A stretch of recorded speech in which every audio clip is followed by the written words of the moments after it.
warahmatullahi wabarakatuh. Perkenalkan, nama saya Fatimatul Sahania dengan NIM 241101080015 dari kelas Biologi 1. Baik, di sini saya akan menjelaskan tentang materi pembelahan sel. Pembelahan sel sendiri merupakan proses satu sel induk membelah dua atau lebih sel anakan. Nah, sel membelah bukan tanpa alasan. Ada 3 tujuan utama, yaitu pertumbuhan, perbaikan inti sel yang rusak, dan reproduksi untuk melanjutkan keturunan.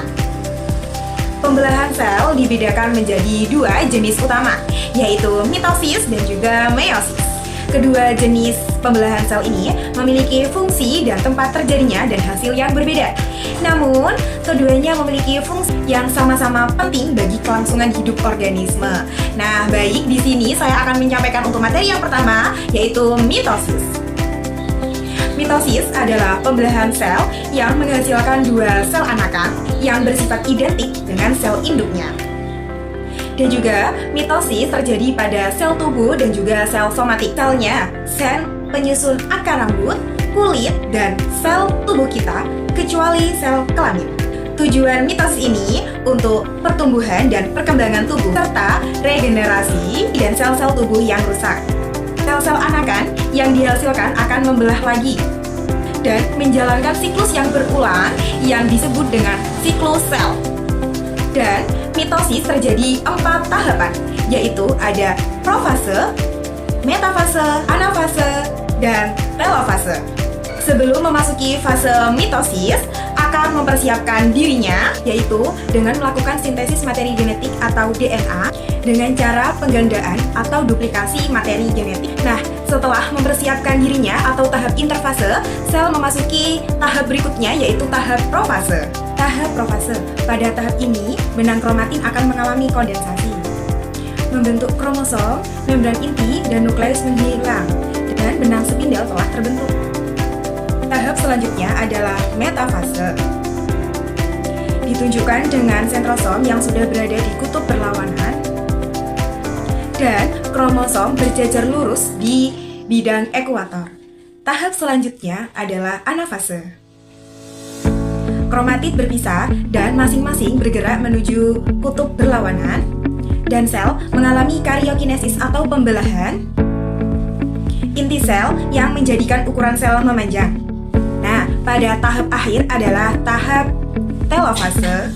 Kromosom diuraikan kembali menjadi benang-benang kromatin, dan inti terbentuk kembali dan nukleus terlihat. Pada fase telofase ini terjadi sitokinesis, yaitu pembelahan sitoplasma yang menjadi 2 bagian yang kemudian memisahkan sel menjadi 2 sel anakan yang jumlah kromosomnya sama dengan jumlah sel induknya. Nah, penjelasan tadi itu adalah penjelasan proses dari mitosis. Jadi proses mitosis ada 4. Yang pertama, tahap persiapan. Memasuki tahap persiapan. Nah, tahap persiapan itu ada interfase. Nah, tahap keempatnya adalah tahap yang pertama adalah profase, tahap yang kedua adalah metafase, tahap yang keempat adalah anafase, dan tahap yang terakhir adalah telofase. Nah, biar lebih paham lagi akan saya tampilkan untuk video, yaitu proses terjadinya mitosis. Silahkan ditonton untuk video selanjutnya.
Sudah tadi penjelasan dari mitosis. Untuk penjelasan yang kedua adalah penjelasan pembelahan meiosis.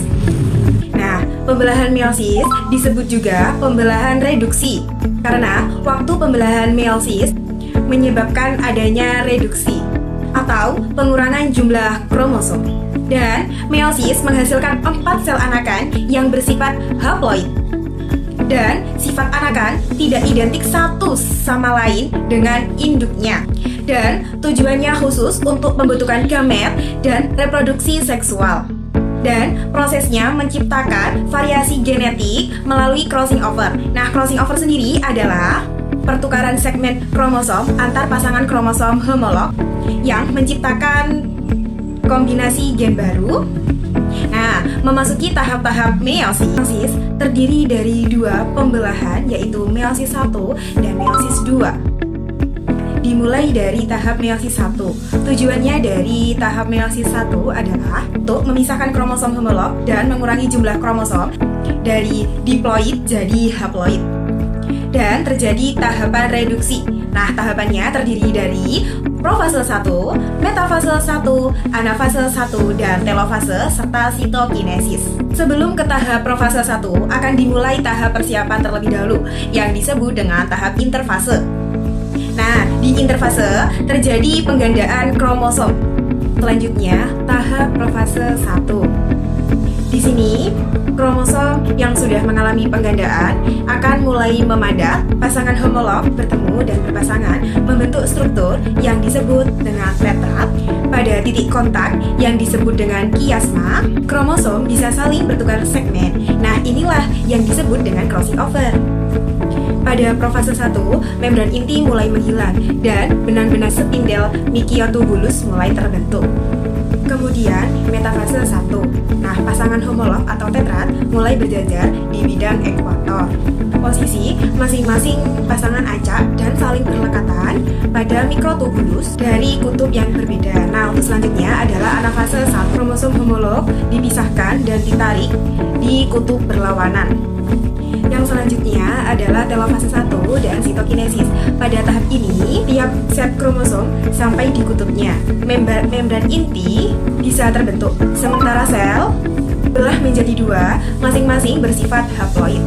Meskipun setiap kromosom masih terdiri dari 2 kromatid, nah, anakan yang terbentuk dari meiosis 1 ini akan menjadi induk dalam tanda kutip untuk meiosis 2. Nah, selanjutnya adalah penjelasan dari meiosis 2.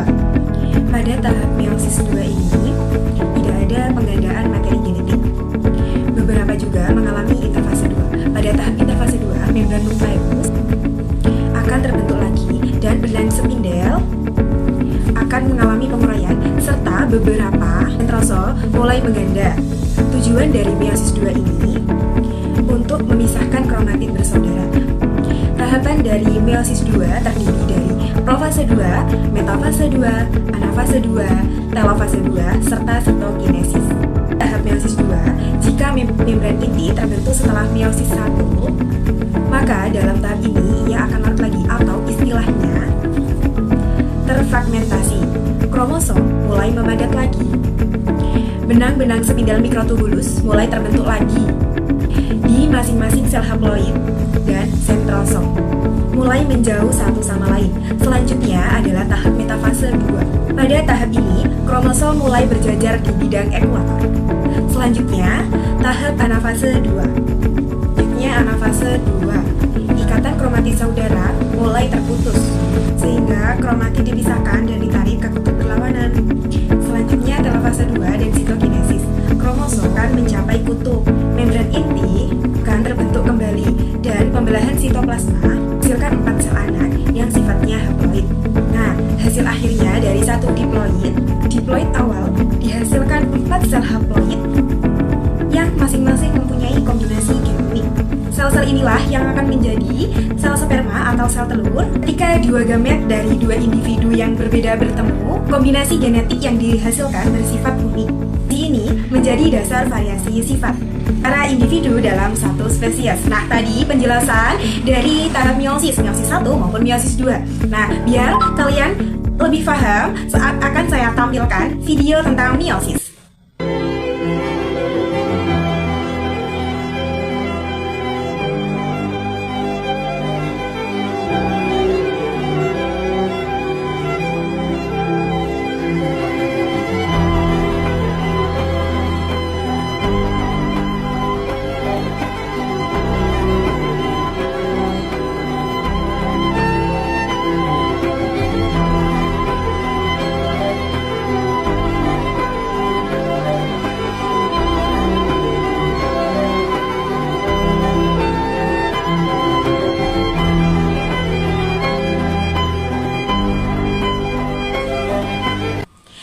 Sekian dari saya Fatimatul Sahania. Semoga yang menonton dapat bermanfaat. Terima kasih. Wassalamualaikum warahmatullahi wabarakatuh.